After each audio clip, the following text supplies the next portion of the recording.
Hello, and welcome back to Two Chicks and a Horror Flick. I am Felicia Connor. And I'm Tawny Ray.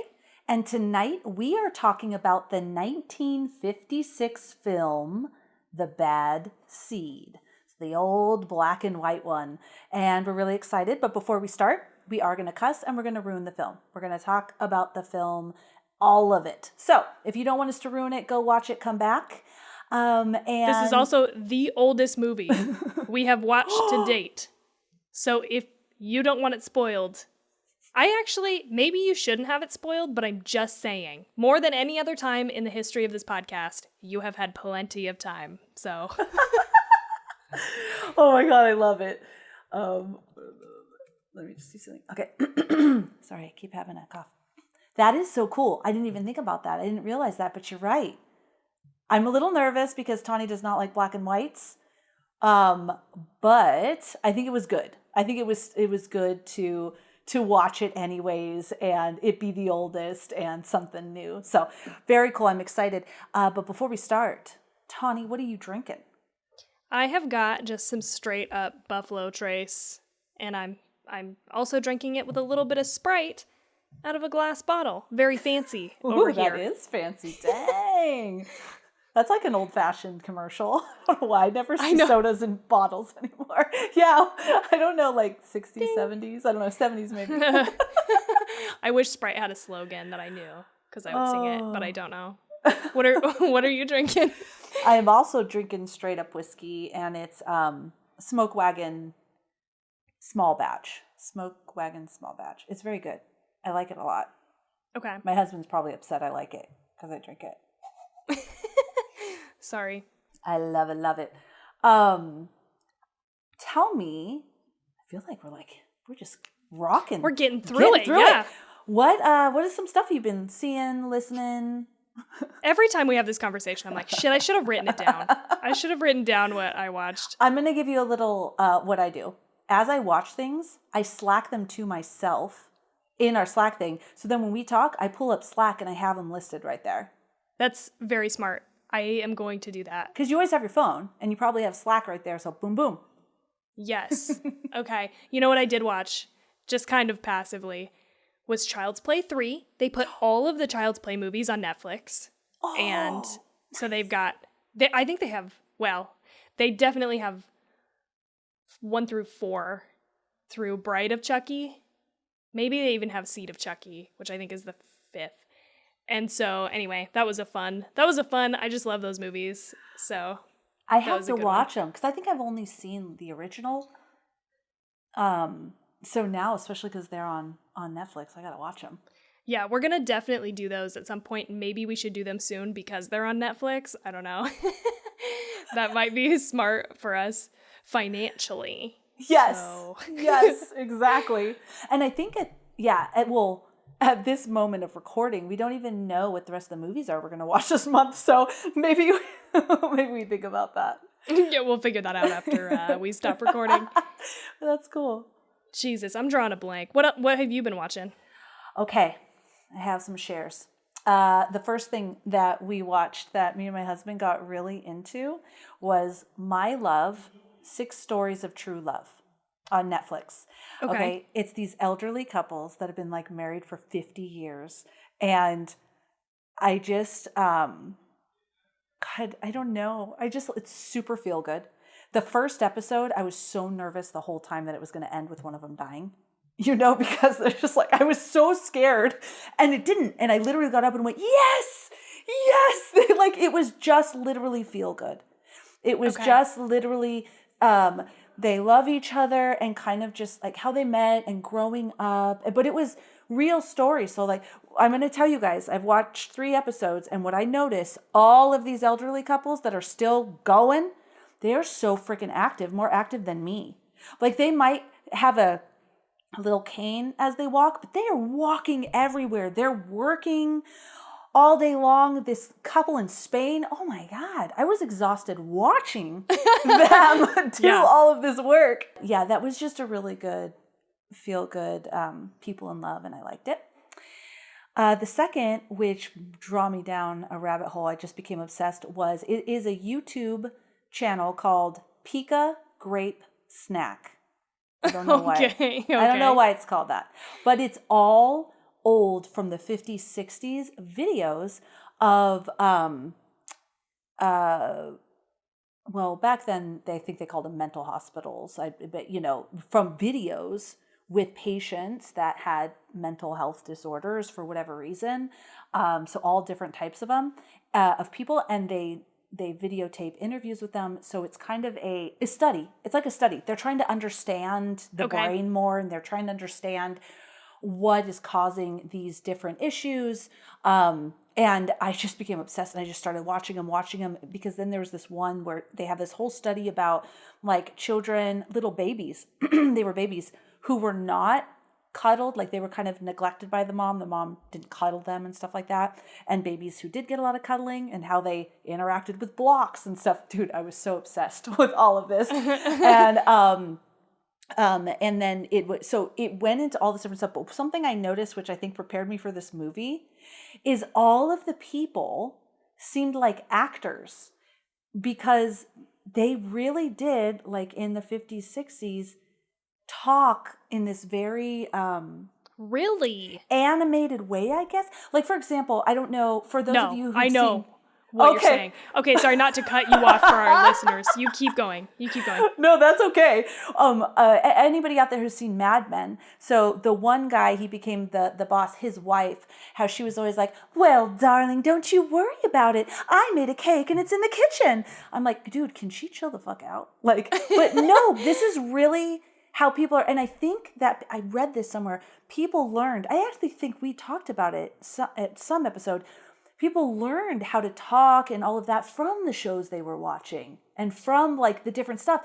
But they were all like the doctor, when they interviewed the doctor, he was like, yes, well, when we're blah, blah, blah, blah, blah, da, da, da, da, da, da. And I'm like, Is this a real doctor or is this like a reenactment? And so then I think that prepared me for this movie. Bad Seed. Yes. Yes. Okay. Yes. So relevant. So relevant. Last but not least, you guys, I cannot recommend this enough. Except if you have experienced any kind of sexual trauma, it might be triggering. But the show on Netflix, Unbelievable, was unfucking believable. Toni Collette is in it. Ooh, just want to put that out there. But it was absolutely beautiful how it showed when a woman experiences rape, what they go through. They not the actual rape, but why they might not tell. Like the aftermath. Yeah, the aftermath. Sorry, thank you. Yes. Why they might tell and then say, oh, no, I lied. Or why they might not tell at all. And then a good experience versus a bad experience. And then all the stuff that happens in a rape investigation and how it really just keeps victimizing the victim.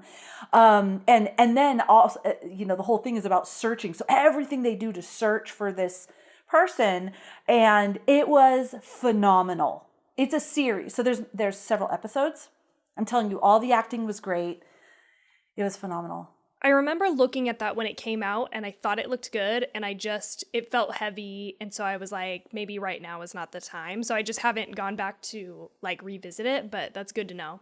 Yeah, it is heavy, but it's also really like there's these powerful women, and they are fighting for other women and they're getting shit done. So it's cool. But definitely you got to know yourself. And so if it's something that would, be too much or too triggering, but it was really fun. It was really great. Cool. Okay. Yeah. I remembered 2 of my things. Okay, cool. Okay, Do you have more? No, that was it. I only had the 3. Okay. Sometimes when you talk about what you watched, it just helps me remember. So number 1, I want to say, we watched Doom, which is like kind of a horror action thing, but it was going off of Netflix. And I was like, I should watch this movie before it goes. And it actually was like pretty good. It was like, I don't know. I was surprised because I thought it was going to be really bad. Anyway, there were some like cheesy parts because it is a video game like that they then made a movie about, and it's got like The Rock. Oh, like, is that what I remember then? Doom is a video game. I recognize that, but I don't. Okay. Yes. Anyway, that's total side note. Not much to say about that other than that. And 2, I don't know what has gotten into Jade, He is not a true crime person. He usually doesn't like this kind of stuff. It's way too dark for him. 2 times in the last 2 weeks, he started a true crime thing without me, by himself, watching it in the living room like a weirdo. And I'm like, Jade, why are you out here watching this without me? I was like, come on. And so we started watching, I think I talked about this already, this series called Southern. Oh, shit. I can't remember the Southern Gothic is what it is. Southern Gothic, yeah. And it's a series of things that have happened, true crime stories and stuff that have happened. But the second thing is, I went out in the living room the other day and he had started that documentary called Why Did You Kill Me? You might have seen the trailer. I have. Have you seen it? I have not seen it. No, I haven't had a chance. Okay, this is for you. You need to watch this thing. It's not I wouldn't say it's ultra crazy or anything, but I really, really, really liked it. And what I liked the most about it, I'm not going to spoil anything, but I liked how fucking human they portrayed everybody. Everybody in the situation. It was the victims, the perpetrators, the police, people involved, everybody all around. You got to see all sides of it. And I liked how fucking gray it was. It was very gray. They showed you why all of this stuff was happening. And I just was like, yes. Because if you've listened to our one true crime episode about Night Stalker, the show, you know that I am very much it's hard to have a black and white for me, good and evil, good guy, bad guy. And I feel like this documentary was superb because it really just put on display these are just who these people are, each one of them. And so anyway, that's just I'll get off my soapbox, but that's... No, don't. I love it. That's why I liked it. Okay. I'll move that up. Okay. To watch that. And then you'll have to report back to me. Oh, I will. Last thing I just want to tell you. Do it. I might even cut this out. Don't even make it the last. I need you to look at these gray nails, dude. Beautiful. Look at them. Those are gorgeous. I've been on the hunt for a gray nail polish for literally years. I think the first time I saw gray nail polish on somebody that I really liked was I don't know, 10 years ago. And I was like, I need something like that. And I'm just really stoked about this color. Okay, Did you I'm do done. your own nails? Mm-hmm. They look phenomenal. Dude, I'm good at it. I don't do... No, those look like a manicure. Yeah. Oh, see, I don't ever do my own nails because I can't make them every single time guaranteed. One of them will get little bubbles or something will happen and it stresses me out. So I just don't even do it. That happens to me too, but they're pretty minor, so. Oh my God. Ooh, another thing that I just want to add on. We are going to be on Homies of Horrors podcast. Mm-hmm. I don't know when their episode is going to come out, so I don't want to commit to a date. But just be on the lookout because we're going to go and be a guest over there with them. Yes. Yeah, that's going to be awesome. We can't wait for that. Oh, you know what else I should have mentioned? But this will bring us into our episode. We are kicking off the month of May with Mother's Day picks. So these next 2 picks were from our mothers. We asked them, what movies do you want us to review? And they gave us a pick. So this first one is from my mom. And her comment was that she just really likes movies with deranged little children. And so she actually gave me The Omen, which probably people are like, oh, I wish you would have done that. But The Bad Seed, I remember watching as a little kid with her. And I think there was enough with it. Also, I just really wanted Tawny to see it, and I wanted to see it again myself. We'll always do The Omen. So this first pick is from my mom. Thanks, Diana. Yeah, thank you so much. Is that right, or is it Diane? No, it's Diana. Yeah, oh my gosh. She just loves you even more now. Because everyone always, I remember when I was growing up, people would call her Diane by default, and she'd be like, I hate that. My name is Diana. Yes. I'm so afraid to call people the wrong name, so I'm glad I got that. I love it. I love it. All right. Tawny has gorgeous nails in my favorite color, gray. And we are talking about The Bad Seed.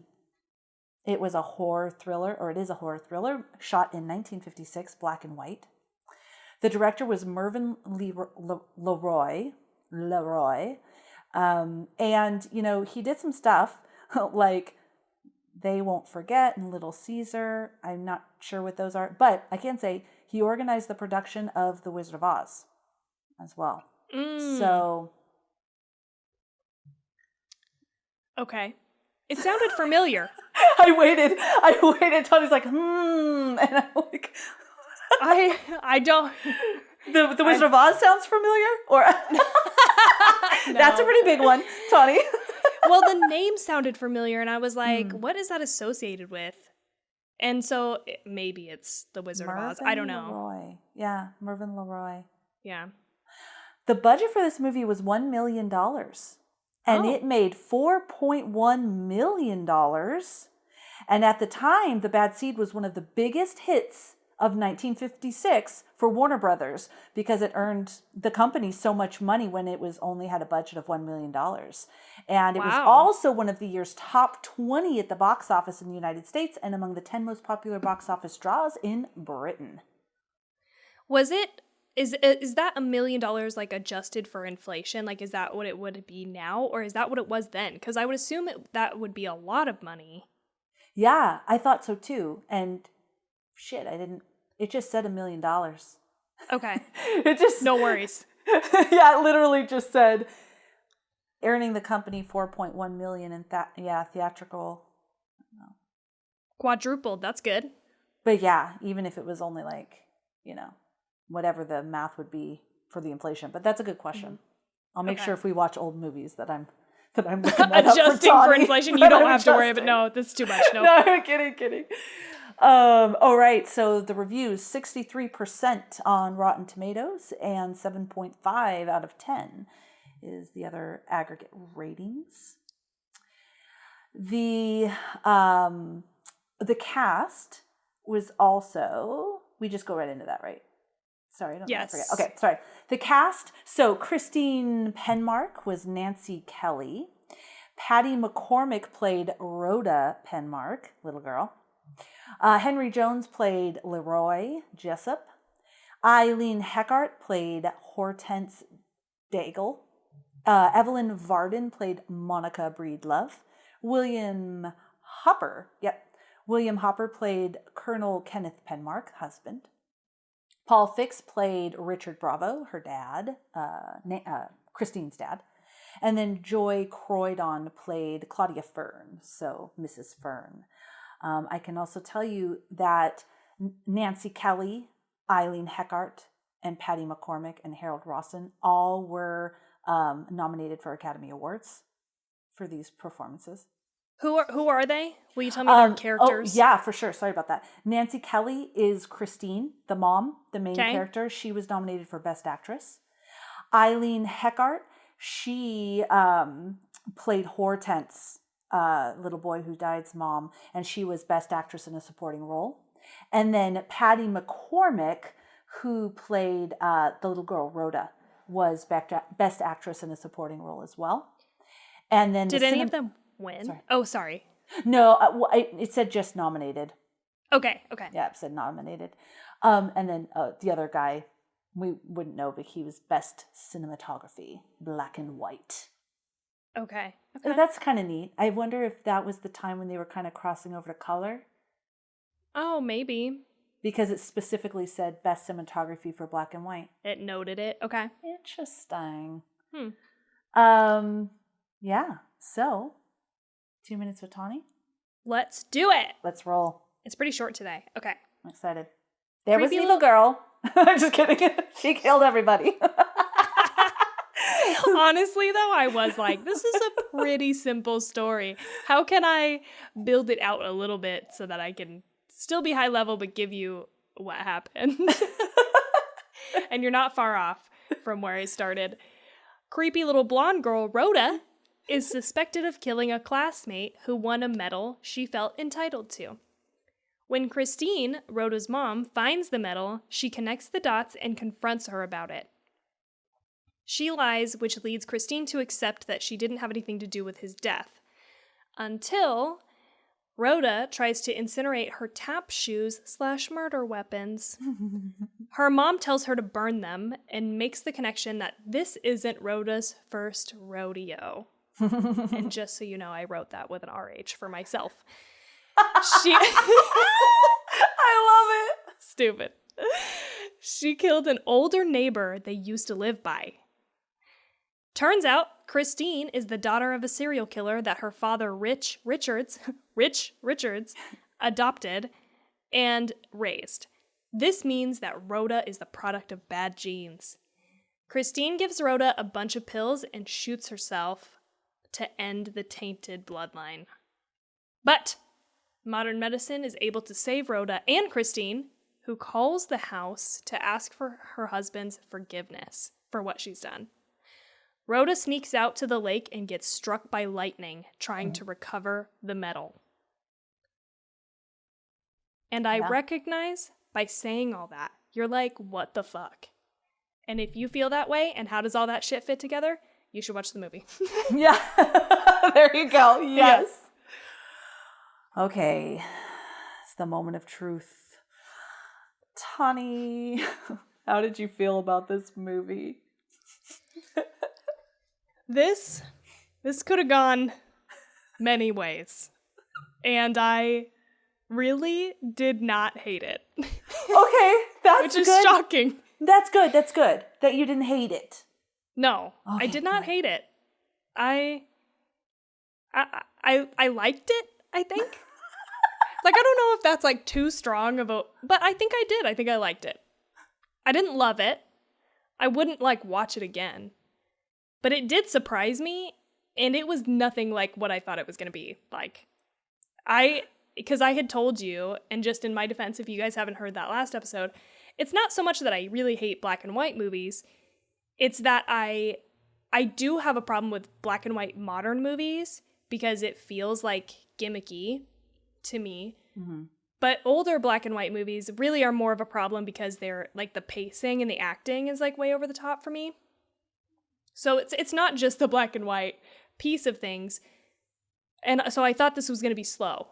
And when I looked at the time, I'm not going to lie to you, when I looked at the time and it was 2 hours, I was like, oh, God.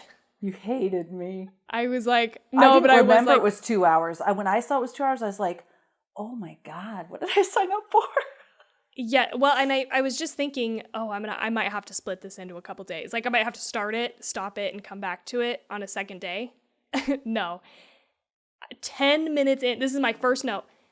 10 minutes in, you've been blasted in the face by information and dialogue and like exposition and shit. Like, I was just like, what?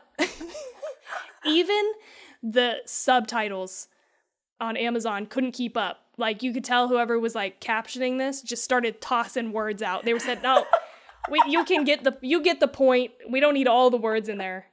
We're just going to type enough. Because I'm telling you, I got like 30 seconds in. I was like, yeah, I'm going to have to turn on subtitles. And then 10 minutes in, I was like, I just got hit in the face with a fire hose by all this dialogue. It was crazy. So the pacing actually felt like breakneck speed to me.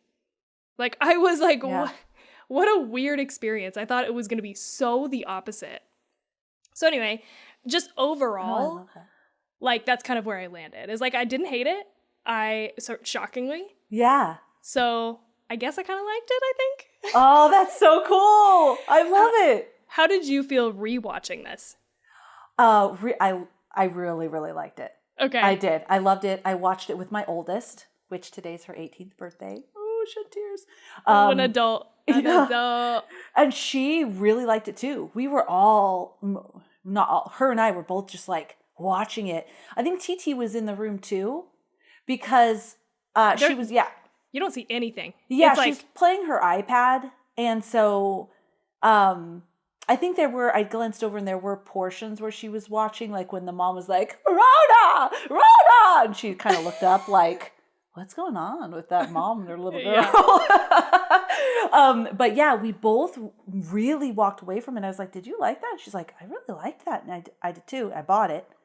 I think it was only like $4. Yeah. I think it was like double what you rent it for. I watched it twice. And I did. I really liked it. I don't know if there was nostalgia there. I really liked the experience. And this is what I wrote in my notes. I felt like I was watching a play. And I love plays. I love the theater. I really felt like I was watching a play because the majority, sometimes they went outside, but the majority was in this scene, this setting of this house or this apartment, right? People are coming in and out. They have these very grand monologues. And I thought they did a great job. Something that's a tidbit that after I started doing research, I was like, oh, these actors all were in the Broadway production of The Bad Seed. Okay. Which So came first? the Broadway production. And Okay. then they were asked to do this. Okay. That makes total sense. Keep Yeah, going. the director got a lot of shit for not having the actors pull back because they Okay. were, a lot of times they had commented, like Nancy Kelly, the mom, Christine, she was just so, there was so much action and anger and all of that, which would be fabulous in a stage, right? Because you need to see it from far away.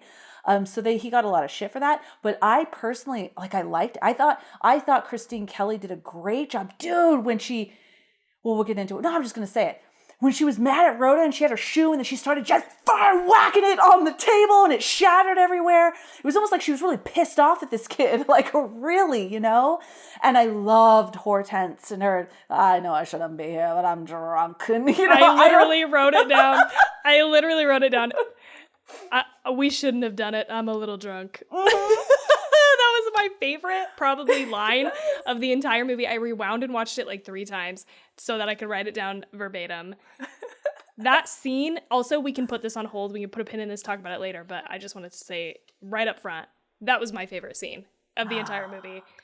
Fucking Hortense. Just, I just was like, what the fuck am I? I feel like I'm witnessing a masterful fucking moment right now. It's so fucking good. Anyway, keep going.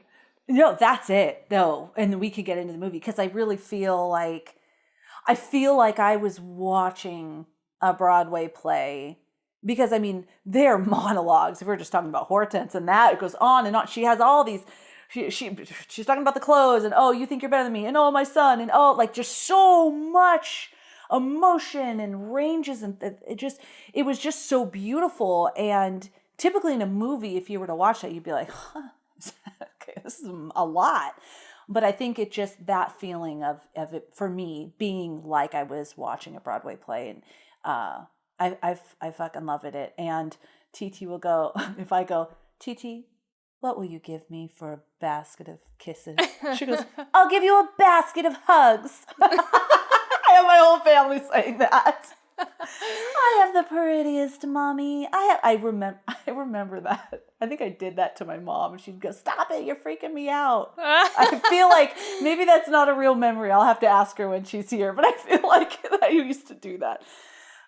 Yeah, that's so funny. There were a handful of moments in this movie that I was like, this is, like, I'm surprised that I don't hear more about these references, I guess. Like, yes, the movie's pretty old, I guess, but yeah, it stood apart. And for some reason, I am a person who doesn't like overacting. I mean, if you have listened to any of our episodes, you probably know that about me. Like, I don't like it. And for some fucking reason, it didn't bother me in this movie. I think there were like a couple moments that I laughed, or it was like crazy.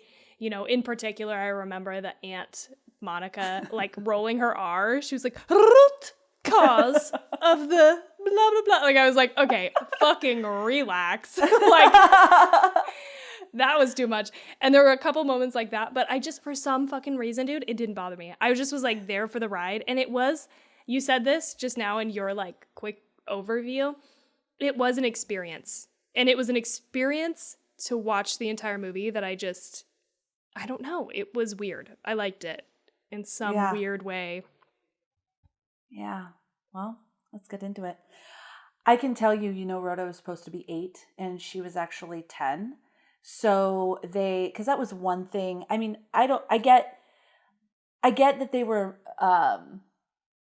making her, I liked how they were making her like she's overly trying to be perfect. Yeah. Because she's not really, right? Because she has this dark side to her. But like with the braids and and everything, I was like, can they like switch it up a little bit with this kid? But I guess she was actually 10 years old. And so to make her look younger, they fashioned this dress and they made it like, the reason it was short and then oversized was to try to make her look smaller, and the pigtails. Okay. So they really did all of that look specifically for this actress because she was older than what she was supposed to be playing. Gotcha. I liked it. I liked her whole thing. I was like, these would be great costumes. Like, you know, she's got like 3 dresses, I think, over the course of the movie. And I was like, I was here for it. You know, I really liked too that God, I loved this. You can really feel the struggle with the mom has this presented perfect child, I suppose, right? Everyone loves her. She's so polite, but she's not like doting on her like, yes, my child's perfect. She's like there's something off. Like when she asked the teacher, like, I know, and she's like, oh yeah, she's so perfect. And when they were at the picnic, she's like, yeah, but do the other kids like her? Because she feels there's just something off. Even when, you know, Rhoda is, I have the prettiest mommy and all of that, she's unsettled by it. And I think that was really great. And also going through, she's realizing that maybe her daughter has something to do with it. But as a mother, you would really want to give her the benefit of the doubt and that she didn't. And then when she finds out, yes, my daughter's killing people, you are not going to love your daughter. I'm going to tell you right now, if my kids are killing people, I'm going to be really bummed about it. I'm still going to love them. And so I think that she did that really well, is all I'm trying to say. Played that part of that mother. I agree. I think she did a really good job. The one thing, and this isn't a detriment to her, I think it's more in like the writing, was I do feel like she jumped there really fast, actually. Like, I think part of what makes these types of stories scary is that you've got a parent and a child, and the parent obviously doesn't want to believe that their child is in any way like wrong or evil or has done anything like unthinkable. And so I feel like usually in these types of movies, it takes the parent like much longer to get there. And like, I feel like Christine fucking goes there immediately. She's like, oh, and she kind of walks back from that with Rhoda like lying to her and trying to like, you know, manipulate her. So she ends the first interaction like, okay, maybe she didn't have anything to do with it. So that was better, but it just was funny to me. I was like, this is one of the things I didn't like, was just immediately she's like, she finds the medal and she's like, Rhoda, like, what did you do? You know, she's like, did you have anything to do with this kid's death? And she's like, you know, oh no, mommy, you're so pretty and whatever. She's like trying to distract her. And she's like, Rhoda, seriously though, fucking did you hurt this kid? And she's like, no, mommy, like, I love you. Why would I do? And she's like, Rhoda, I am not fucking with you. Obviously it was like all in 50 speak, so it wasn't like this. But she's like, seriously, Rhoda. And Rhoda's like, no, I didn't do it. And then she was... This is another moment that I thought was funny. I actually called Jade out to watch this scene. This was one of those examples of like where this dialogue did not fucking stop. Like, I was like, okay, whoa. And it's when she's like, she's on her knees in Rhoda's room because she's confronting her about this. And Rhoda's like continuously lying and she knows that she's lying to her. So she's like, Rhoda, do you remember the neighbor in Wichita? And she was an old lady, and she had a goldfish in a bowl, and you really liked that goldfish, and we would go over to her house every weekend, and she was going down the stairs, and you were walking back behind her, behind the stairs, and she fell down the stairs and died and broke her neck, and you said that she slipped on some ice, but there were no ice, and I know that you, like, tripped her. I was like, what the fuck is happening? And then she's like, did you kill her? Or something. Like, she gets to the end of that whole monologue, and she's like... And then she's like, no, I didn't have anything to do with that. Like, it was like, that felt very much like, okay. Oh, shit. I mean, I get it, but holy shit, Mom. Like, there's no way as a mother, this is your next thought is... Oh, shit. I'm sorry I snorted and laughed so hard. That was so fucking great, Tawny, that whole thing you just did. But it's accurate. I totally, yes, I totally agree with you. Like, I think by that time when she found the medal, thinking that her daughter had something to do with it, by that point, I understand that. Because how'd she get the medal? The boy died. So I get that. But that switch to like, okay, so she did something to get the medal from the boy, and she also killed your old neighbor. Like, that is like, now she's killing everybody because I know. something happened with this. Yeah, I agree with you. That was so bizarre. And she has like no problem just confronting And it's right her there about right now on your treasure box. It's still there. The very thing that you like I'm literally looking at it right now. I can see it there because we showed a close-up shot of it in a glass bowl. And then it's just like over. Like she's like, "Oh, I didn't do it. I didn't have anything to do with that boy's death. Like he gave me the medal. I think is what happened." And she sort of just, she's like, "Okay, all right." I just had to get that off my chest. I've been worried about that for years, Rhoda. Oh my god. Oh man, that's Oh shit. I'm telling you, dude, I couldn't even keep up. I put on subtitles, I don't even know what was happening. So that was probably hard during, I did feel that way with that whole scene with her dad. You know, where she finds out that she was adopted. Dad, please, please. He's like, no, Daddy, please, please. And then he doesn't confirm, he doesn't deny it. She goes, it's fine, Daddy, because I know, and I have dreams. And he's like, what's your dream? And then the grass and the bridge and like all of this stuff. Oh, I am the murderous child. I forgot the murderer's name. So she's like, it's me. Oh, Daddy, Rhoda. I'm like, and he's just like, what the fuck are you talking about? Pretty much. Because he's just like, bro, he's like, what the fuck are you talking about? What did she do? And she's just going, oh, Daddy, is she good? Is she good? I was like, fuck. But you know what, dude? Again, it's like, you can't help but watch this and be like, okay, what is happening? But also, it's not really that crazy in the context of the movie because it does sort of build, especially that scene, I think, with the dad. Like, you can see her getting, like, more and more worked up over this thing that she thinks is happening, but she's not sure. Yeah. And it's actually very well done. I couldn't hate it. Yeah, she does it again when she sees with her own eyes, you know, LeRoy die. Yes. And she's frantically doing this again. And yeah, I love this woman, this woman, Nancy Kelly. Wow.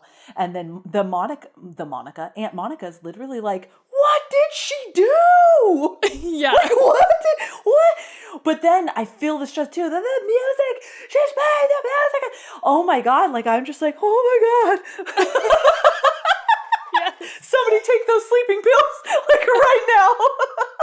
There's too much. I'm overstimulated. It was such, like, that's what I'm saying when you think of this movie and you're like, okay, it's from 1950s. It's fucking black and white. Like, how intense of a movie can it be? Really fucking intense for some reason. It's like a level 9 intensity sometimes. Yeah. And I love, so that LeRoy, he, like, I'm so glad the mom said this because for the longest time, because it was several scenes before she said, I don't want you talking to her. Dude, I would have been down there so quick. Like he's, hey, little Miss Percy, rah, rah. I'd be like, get away from my kid. Like, he stalked her around and, like, would be talking to her.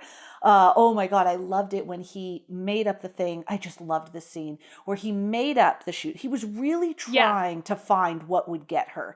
So he mentions the shoes because she's not wearing them, and all of a sudden she clicks. So he's egging her on, and then though he has her, and he's like, "Dude, I don't have your shoes," and she's like, "You give me those shoes," and they just keep doing it and doing it. He's like, "I don't have the shoes, I don't have the fucking shoes," and she's like, "You're done, man. You are done."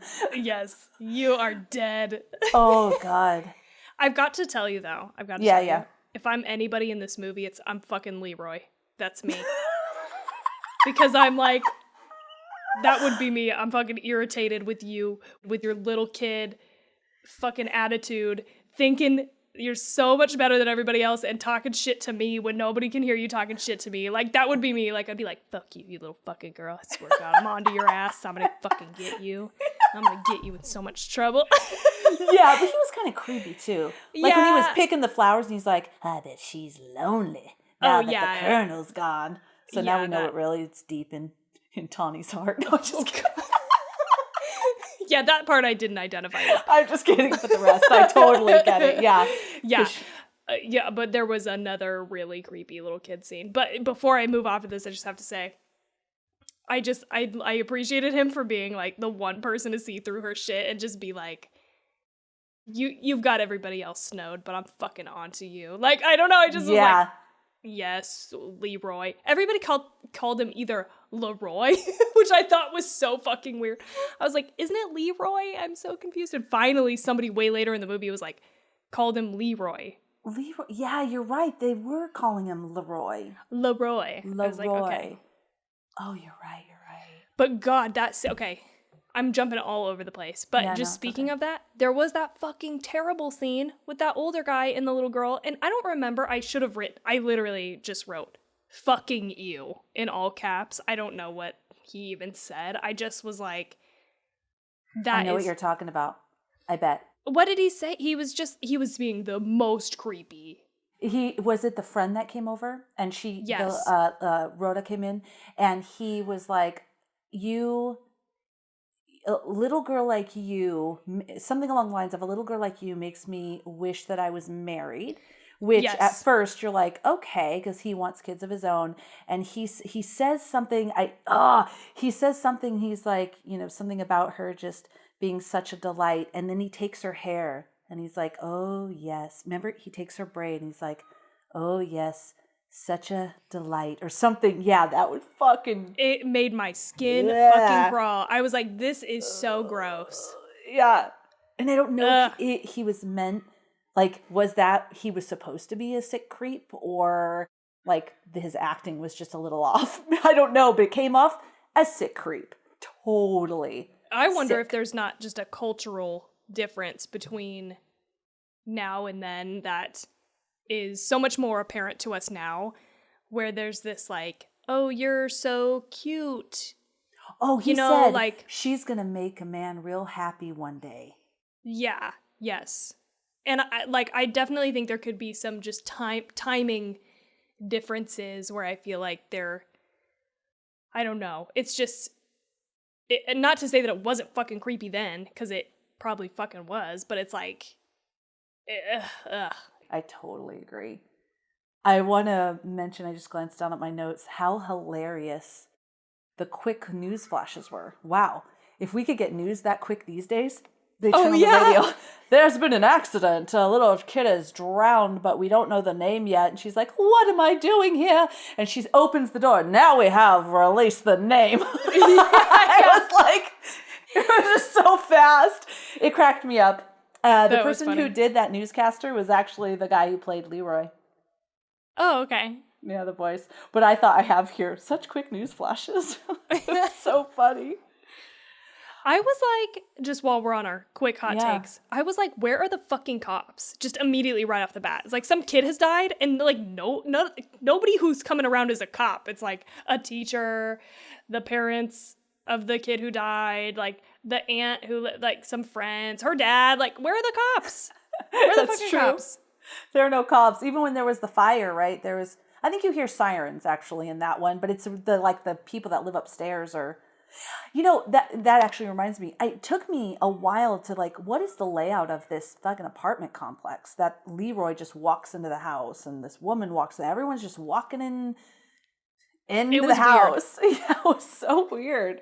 You never get a feel for that because of like the setup of their like, I'm going to call it a stage because it is like they staged that. And yeah, you can tell that they were just shooting around that they didn't actually have an apartment building or whatever. And also because they pull LeRoy out who gets burned and you don't really see where he goes or anything. Like, I don't know. It was weird. And that was the one part. Because Felicia did send me a message. We usually try not to talk about the movie in general, but she just said, like, watch this movie like you're watching a play. And as I was watching the movie, I was like, I don't really get what she means. Like, this is all okay to me. Like, I don't feel like I have to keep in mind that I'm, like, pretending like I'm watching a play or anything. But that was the one part that, after having watched the entire movie, thinking about it now, there are these very just there's sets. Like, you're sitting in front of a stage. Yeah. And that's just the angle. That's the one fucking angle you get of the scene. And like, that's it, you know? So it seems like they were trying to save some money, probably. I was nervous about you not liking it. So I was trying to give pad you it. some advice that might help. I thought that this Pika Grape snack YouTube channel that I watched, I found it really interesting that because how we've been interested in mental health for a long time, but back in the old days, I don't ask me dates, but I just know it happened. You know, we just would lock people away, right? And then they started to really develop trying to figure out in the late 50s, 60s, like what is affecting people, how does the brain work, how does it get affected?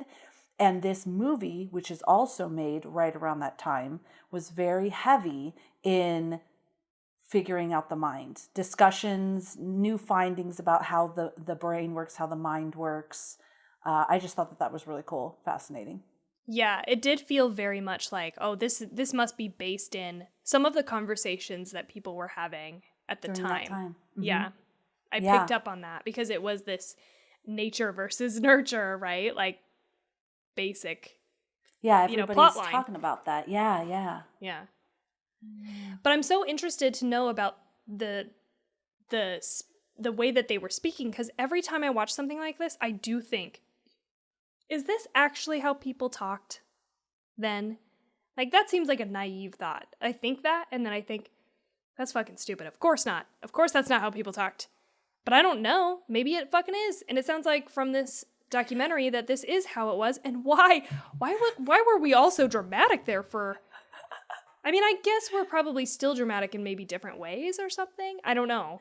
Well, It's yeah, very if weird. you think about this, I mean, and I'm definitely have not done extensive study on how people talked in the 50s, but I just had watched that YouTube channel and it crossed my mind.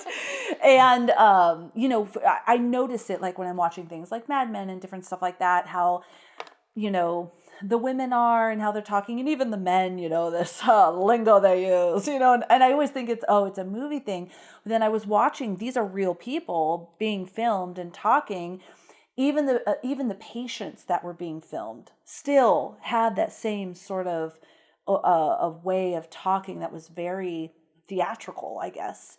And I would love to actually do more research on it. Like, not that I have time, but I find it very curious because if you think about it, if we were to have somebody back then see us going, and are you fucking kidding me? Fucking, they would be like, oh my God. They'd say this, relax. Yeah, they would, oh my, turn that off. Turn it off now. I don't want that in my house. And I think that... Daddy. Oh, Daddy, you said that because I'm in the room. Why, yes, I did. I think that was an element. It was about, you know, how you presented yourself to the world. If you had family stuff going on, you did not share that with everybody. You presented the best version of everything. I mean, you've seen a lot of movies about true stories about that time too. I'm thinking of Revolutionary Road. Have you seen that with Leonardo DiCaprio and Kate Winslet? It's about that married couple and what you're supposed to be. The man is supposed to work and climb the corporate ladder and do this and do that, and the woman is supposed to be at home with kids, and you're not allowed to have your own dreams, either one of you. This is what you do, the American family. Okay. And so I really think that is... And anyways, guys, watch that Pika Grape snack because you'll see that there was a doctor and he was like, well, so if we're... And I can't think of any now, but they would use those... Is it called euphemisms or like sayings? Yeah. Is it called? And where you're just like, well, aren't you? Okay, here's one. I remember you when you were knee high to a grasshopper. Yeah, you know, like those types of things, right? They Yes. were like literally saying that shit. Yes, it was, yeah, like there was like several times throughout this movie that I was like, whoa, that was way over my head. I have no idea what the fuck. I'm just gonna have to, I guess, pick up on context clues. Like, I don't know what they're trying to say. Yeah. And I think that's really that's what I had noticed when I was watching the video. The people were really talking like that. Oh, one of the things too, which with the dynamic one of those videos was about, I'm sorry if I'm digressing, but I just want to share it with you. They interviewed a man who had, he was super depressed, and they didn't really understand depression back then. And he had come home. He had beat his, I believe, 6-month-old baby and wife, thinking that he had killed them, went into the kitchen and stabbed himself 20 times in the chest. Oh my God. And he lived. And they interviewed him in the hospital, and he was just like, well, I think I should die because I'm, just this whole thing. And that conversation was something where I was watching and going, was this the real man? Like, was this the real man, or is this an actor? But it was the real man. And then fast forward, they were talking about a new drug that they use that helps depression. And so then they interviewed him. That's what the whole thing was about this drug for antidepressant. And so then they had him and then his wife in the room. She looked terrified. And but back then it wasn't like, oh, I'm leaving with my 2 children. She was 7 months pregnant, by the way, when he tried to kill her. I'm leaving and I'm going to go get a job and be a single mom. That's not how it was. Yeah. So they were in there and they were asking me, he's like, well, I feel fine and I have my job and blah, blah, blah. And they're like, what do you think? And she goes, well, I think I know what to recognize now, and he's doing well. God. And she's like with him, hoping these drugs are going to help. But anyways, it is all of this sort of, I think it was in the society, the way they talked, the roles of the different people, and I think in this movie they displayed that really well. I'm going to bring it full circle. They displayed that really well because you could see them starting to break through. Like, for example, when she was like wanted to write a book, and he's like, "You want to write a book? Oh no, I'm just thinking about it." But starting to grow into like we want these different things, but we have these roles that we need to play. I just really liked it. Yeah. I don't even know why I started all of that, but no, it's good to know. I want to see, like, you should collect some links, and I will watch them, and we should put it in our Discord or whatever, just to watch these old things, because I am so curious about it. Just to watch people talk great.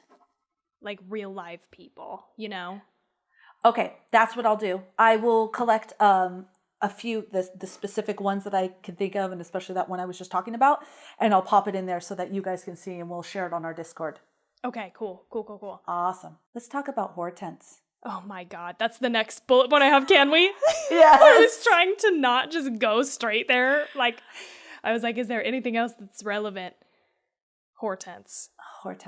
The best. Yeah. Okay, if I'm not LeRoy, I'm fucking Hortense. That's who I am. That's my second option. God. Because I can't even tell you. This scene, the first scene that she comes in and she's like interacting with Christine. So it's the little boy's mother who died. And she just comes over and she's drunk immediately, walks in. She goes, I know we shouldn't have done it. I'm drunk. Like, we shouldn't have done it. I'm a little drunk. And she's just like all over the fucking place. But I was like, this bitch is doing a fucking great job of just acting drunk. Because she's like, from one moment to the next, she's off on something else. She's like, oh, you look great. Like, I like those clothes. She's like, oh, your dad is Richard, whatever. Like, so you got money. I know you look down on me. And she's like, no, please. Like, she's just like swapping at every moment. Like, and I was just fucking glued to the TV, dude, through this entire scene. It's a long scene. Yeah. And I couldn't peel my eyes away. It was so fucking good.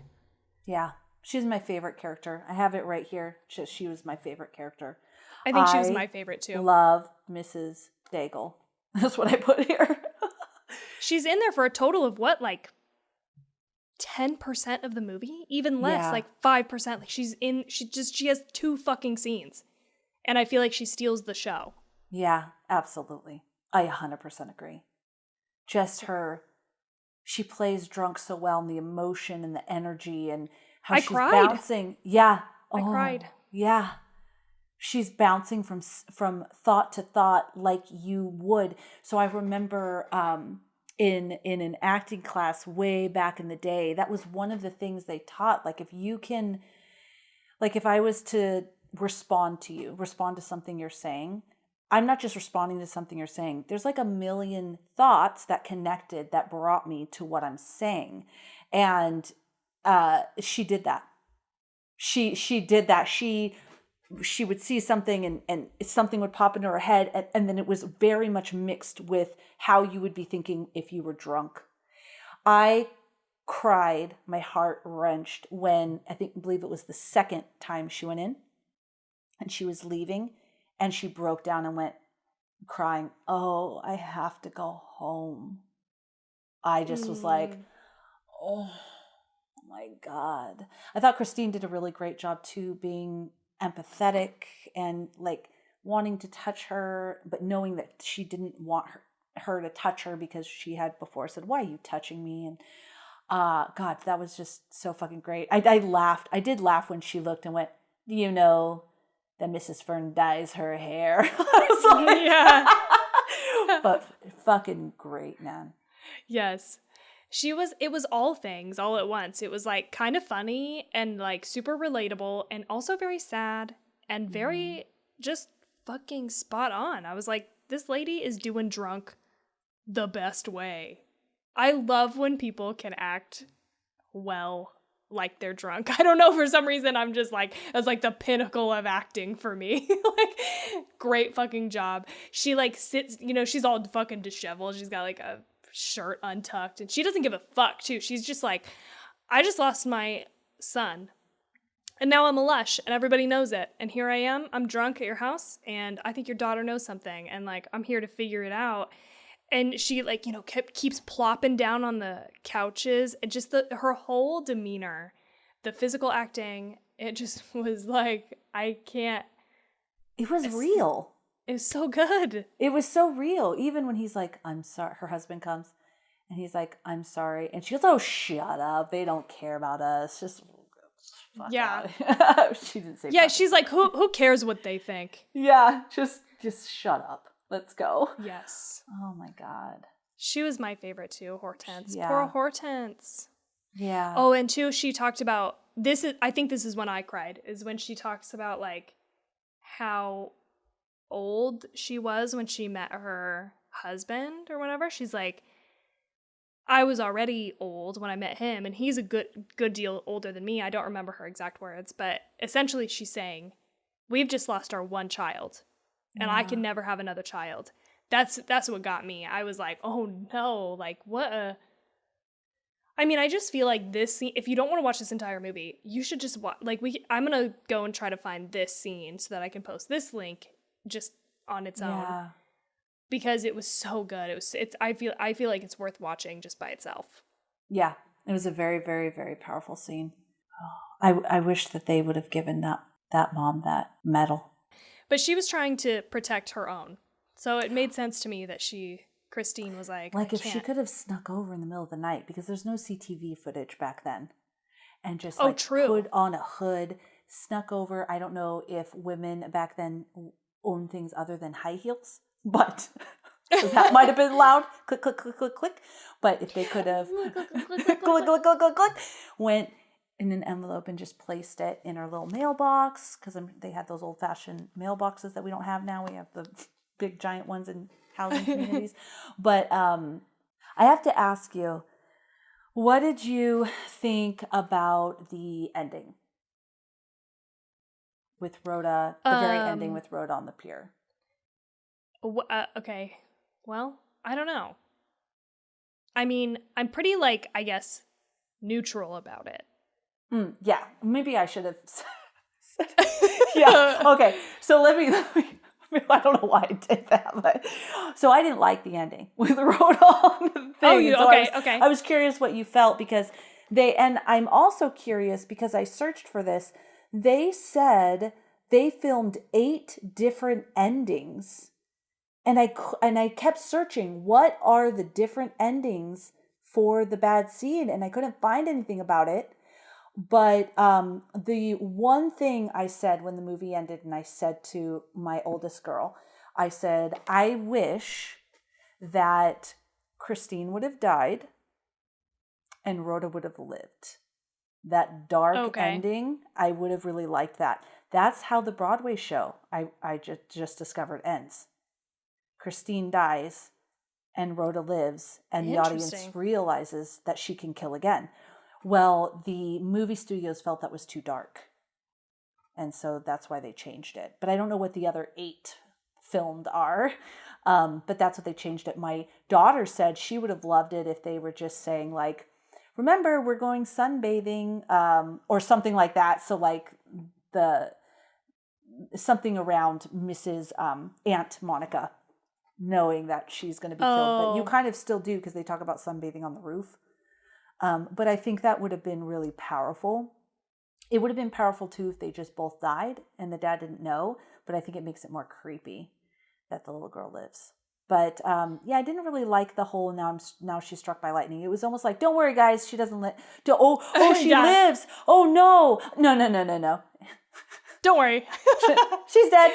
I felt kind of almost the opposite in a way, because I felt like, oh, this is where we're headed. Like I was like, oh, Rhoda's going to survive and Christine is going to die, and nobody's going to know why any of this happened, and Rhoda's going to go on to kill again.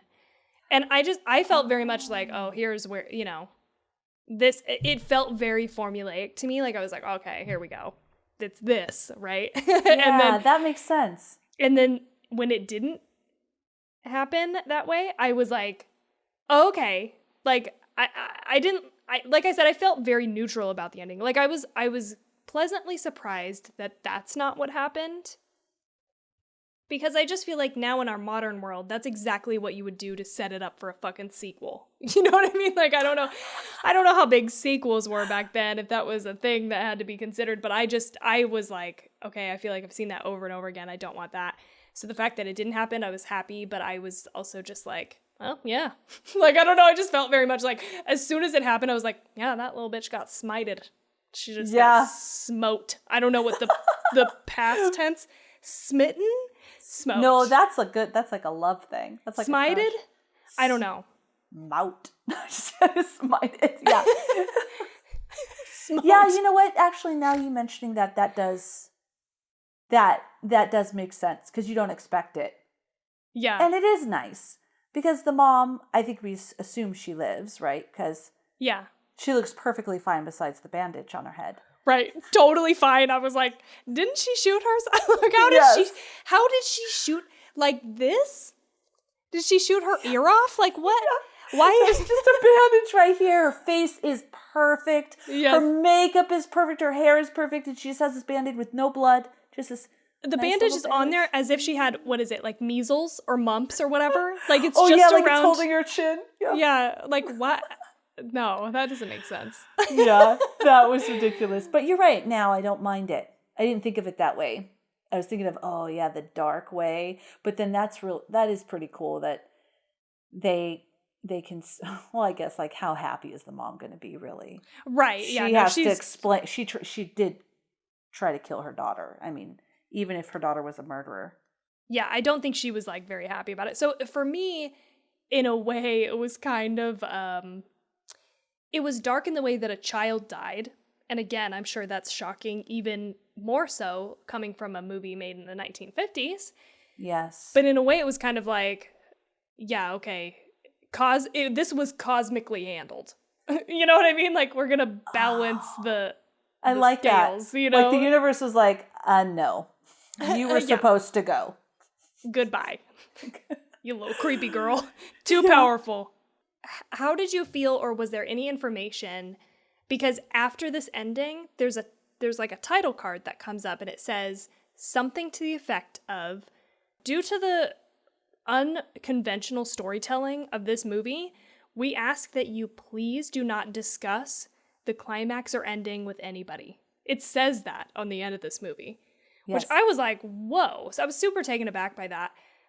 Because A, the audacity to just put it in there. I don't know. I just thought that was funny. I've never seen that before in my entire life. 2, I was like, what is so shocking about it? I mean, like, I can identify what I think is shocking about this movie, but I might be wrong, especially given the cultural context in the 50s. What was actually shocking about it? Do you know what they were trying to have people not talk about? I think that, and I could be wrong about this, I think it was just that the ending was a different ending than what was in the Broadway show. So if people had seen the Broadway show, they are expecting what the ending would be. And I actually have that Warner Brothers production notes for the film reported that three endings were shot so that nobody would know what the ending was. Not eight endings, sorry about that. 3 endings were shot. So nobody would know really what the ending was going to be as far as the cast and crew. Okay. Because they didn't know which ones they were going to use. And that according to a November 1955 article in the LA Times, the end of the film was kept secret and the last 5 pages of the script were not distributed until ready to shoot. Wow. That is some no spoiler shit. Yeah. That's crazy. Oh my God. Okay, so it must be that. It must be the very end. Because I felt like, damn, this seems pretty shocking that she kills her child and shoots herself. Like that I was shocked by. Even now, in 2021. I was like, damn, that was dark. When she was giving her those pills, I was like, oh shit, she's killing her. And then she goes and you hear the gunshot. And I went, oh! Me and too. my daughter both were like, oh shit, she shot herself. Yeah, I was shocked. I was shocked by that. So I wasn't sure if it was in relation to that. But then she looked so fabulous. Right, so. yes. I want to know who you would be in this movie. I definitely, and it's not because I liked her, I would be Hortense if I lost my child. I would absolutely just drink and challenge people for sure. Yeah. Like if I think they knew something, I would be in the streets causing havoc and I would be drunk. I'm sorry, but it's true. It would be very hard for me. Yeah. I would need all of my friends and family to really like be there for me because I'd be a fucking mess. Yeah. Steve I'm would laughing, but be it's walking me around. Yeah. Oh, she's there. Okay. And he's also a little scared of me in the sense that he wouldn't be like, come on, let's go. He would be quietly like, hey, Felicia, maybe we should sleep at home. I did like how, like he was just like trying to placate her. Like, okay, but maybe we should, maybe we should go. Like he wasn't like trying to force or anything. She was a fucking force of nature. And you could tell just by that interaction, he didn't want to push her even more over the edge of where she already was. But obviously he's grieving too and he's sad and, but yeah. Okay. Yeah. I feel, I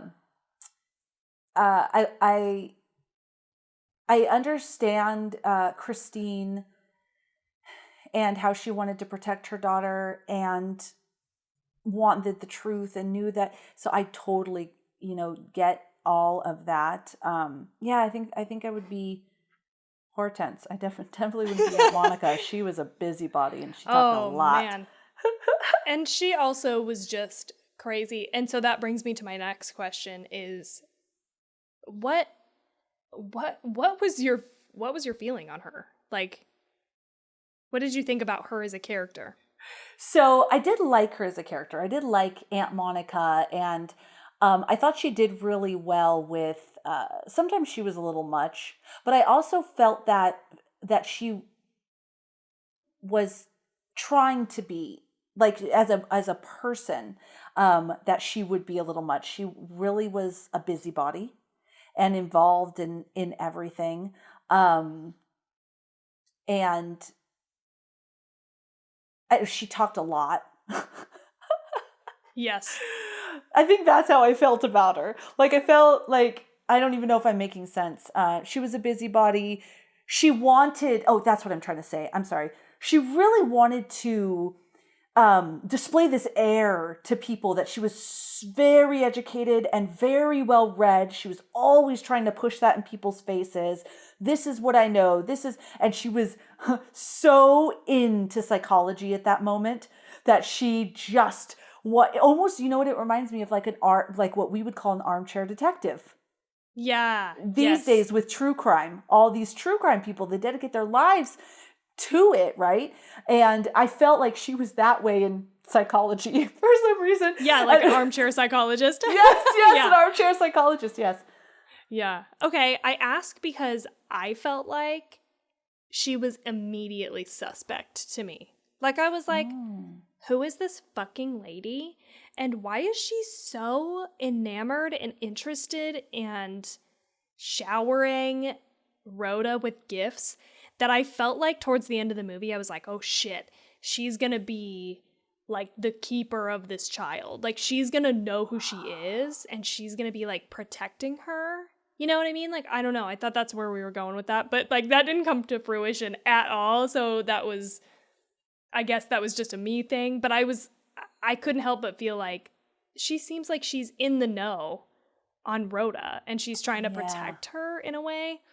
I don't know. Ooh, that's a clever take. Okay, so I didn't see that, and the reason why is because my grandmother was always very much would be. She didn't really like children much, but she would definitely. I don't know if "dote's" the right word, But she wasn't talk related. up. Was she? No. I'm just saying, as an older Yeah, person, okay. if someone was perfect and well kept and curtsied so well, I could see my own grandma, not that it was her kid, being like, oh my goodness, isn't she the perfect child versus all of these children? The one thing that reminded me of my grandma was when she said, I got Rhoda a second popsicle, and that's fine because she's not all like these gluttonous, overindulgent, creatures. What that whole thing was like my grandma. So that's probably what I saw. That my grandma, but I don't think my grandma would dote on the child, but definitely say, oh, she's perfect. You must be so proud and be that way. Okay. All right.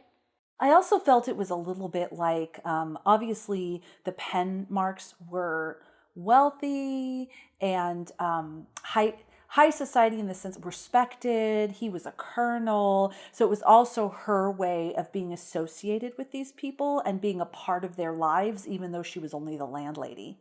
Yeah. No, I get that And too. her famous father, Yes. Christine's father was famous. So these are people she wants to be associated with, that she wants to be a part of their lives. Yeah, so maybe that's what it was in the movie. Like that's what they were going for, was more that she was trying to, hitch her wagon to these like high society people so that she could just be in that group. And but it was the other scene with the like sociologists and stuff that I just felt like we were going Rosemary's Baby. I don't know. I was like, she's like, she seems to be involved. She seems to be like in on it. And she's like with these psychologists. She's like, what do you think, Rhoda? Oh, you have a dream about being like adopted? Tell us more about that. Or like, like it just was so with suspect. Christine?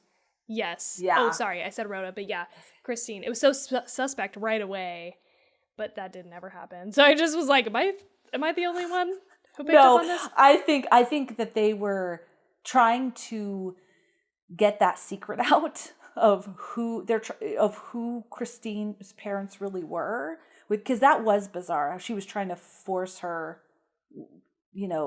but yeah, I see what you're saying. Several members of the cast and crew were actually military veterans who served in World War II. Oh, neat. So they did use real military veterans. Sorry. Patty McCormick, who played Rhoda, said it was a lot of fun to play a killer child. I bet. I was thinking this girl did a really great job being a child actor way back when. Like even now I'm watching this and I'm like, she's doing a pretty damn good job of being a like deranged child. Yes. Also, Patty McCormick's Oscar nomination marked one of the first time a child actress was nominated for an Oscar. In the past, teenage stars like Mickey Rooney, Judy Garland, Margaret O'Brien got honorary juvenile Oscar for outstanding performance of a young actor, but McCormick's performance was an Oscar nomination. Wow, okay. Alfred Hitchcock turned down the chance to direct this movie. I don't think he needed to. No. I mean, I wonder what he would have done with it, but yeah, I don't really have much else. There was a lot about that director got a lot of slack for not. he didn't direct, or he didn't correct them or direct them to scale back at all. He just let them do their thing, and I'm glad he did, because I thought they were fucking great.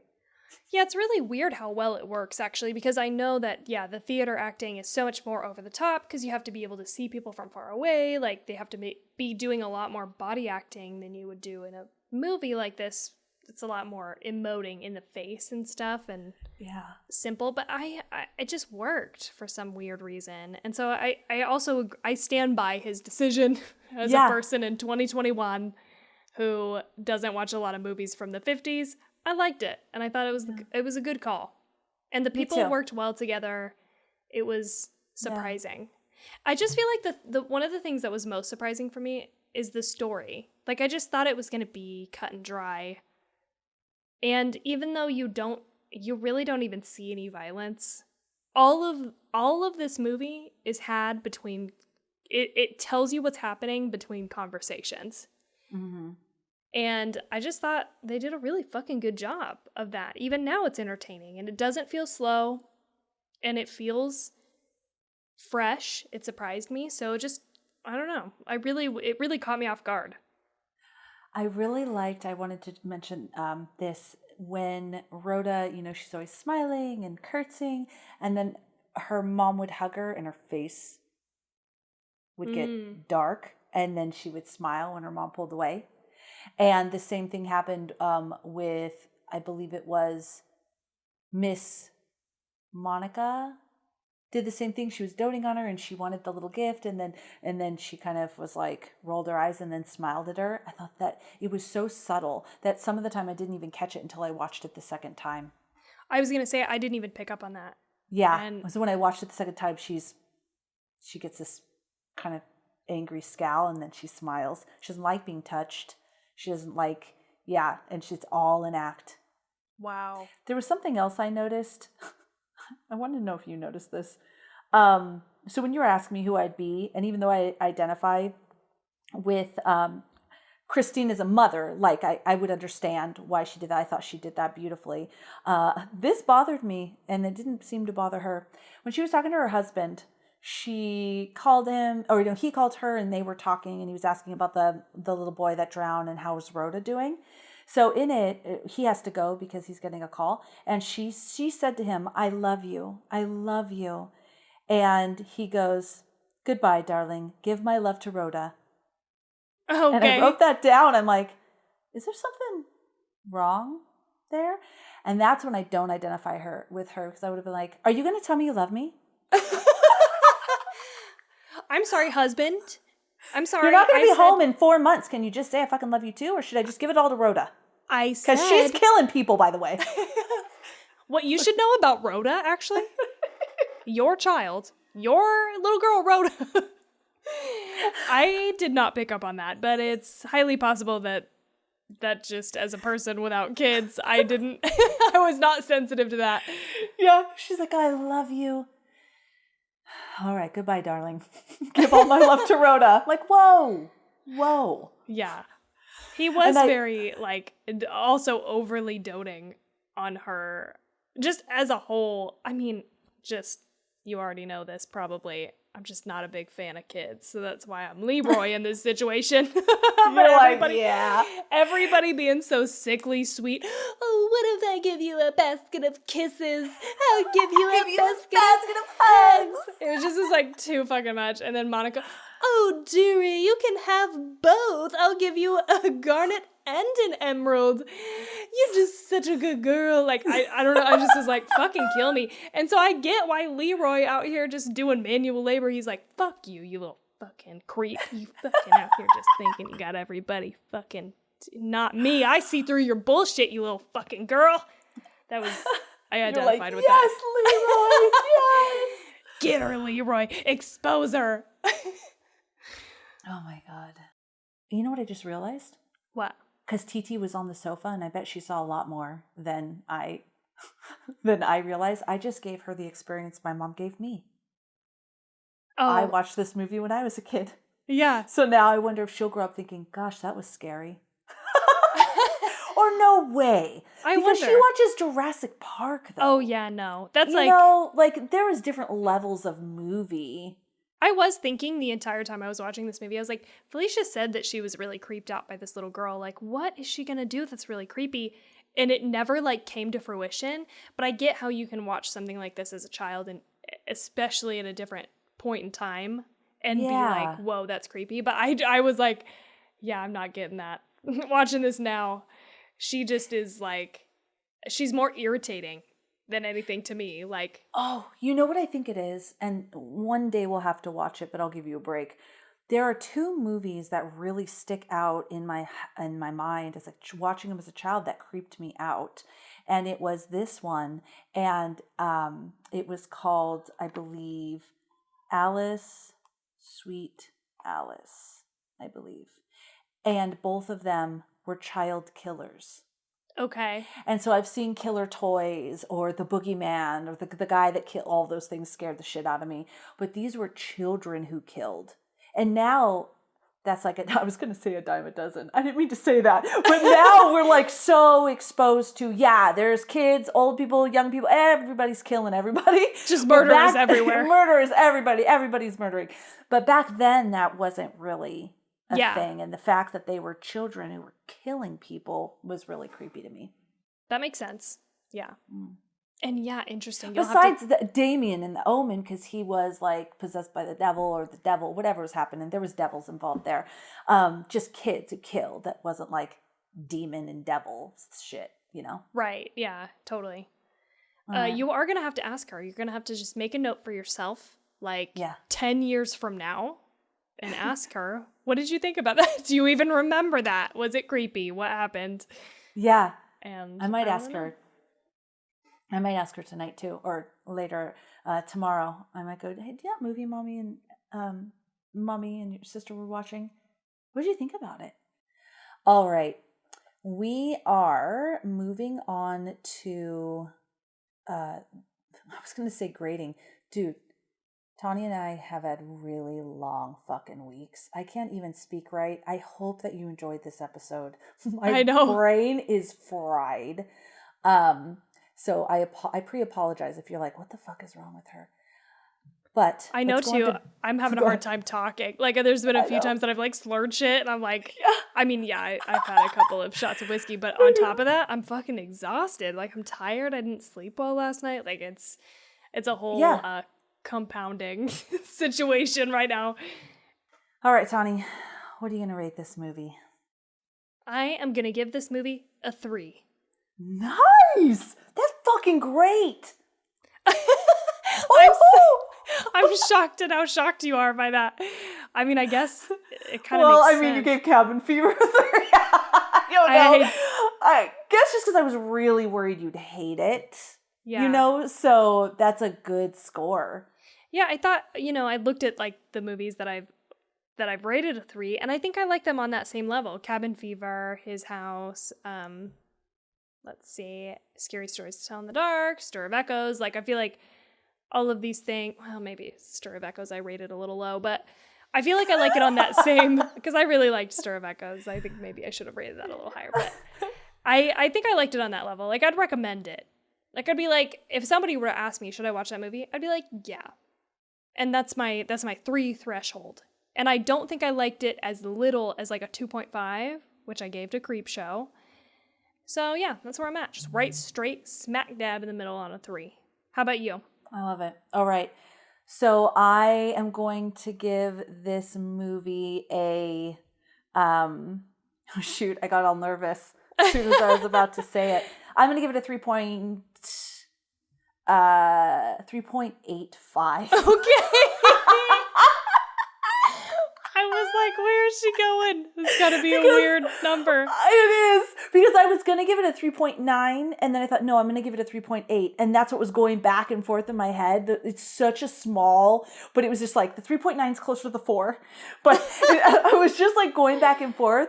So I was like, oh, I saw this 7.5. So maybe I'll give it a 3.85.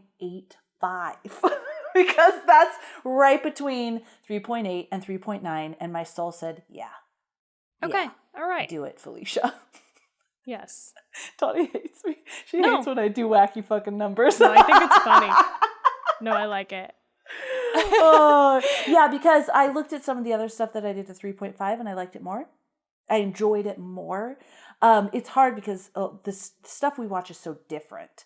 And I do definitely think there was a nostalgia thing for me. And I think there's something about, because if I think of Pet Sematary, where you have these fond memories of something and then you watch it and you re-feel that is magical. When you re-feel the joy of watching something that you watched years and years ago, like Poltergeist and how I felt about Poltergeist and stuff. So, yeah, I really like this. I love the acting. I just kept thinking of the acting and Hortense, and I thought it was really cool.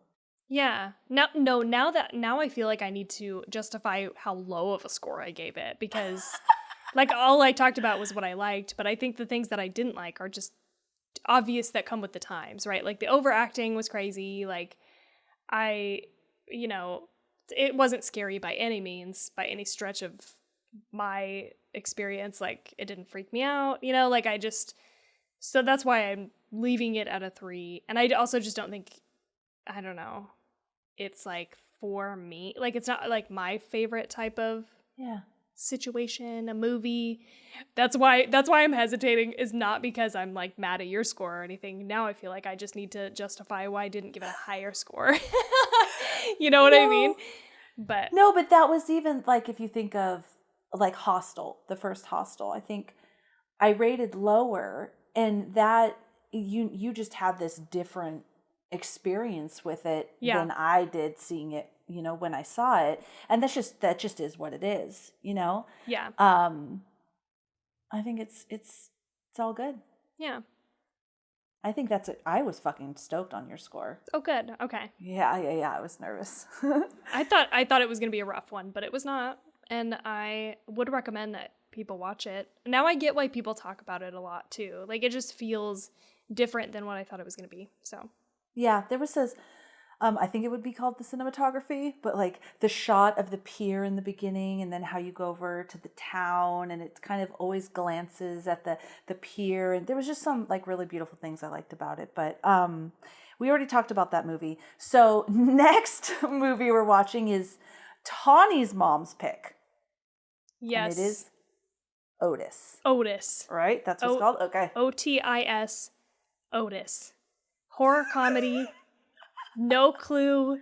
If you listen to the last episode, my family has been wanting us to watch this and talk about it for literally months, since we probably started the podcast.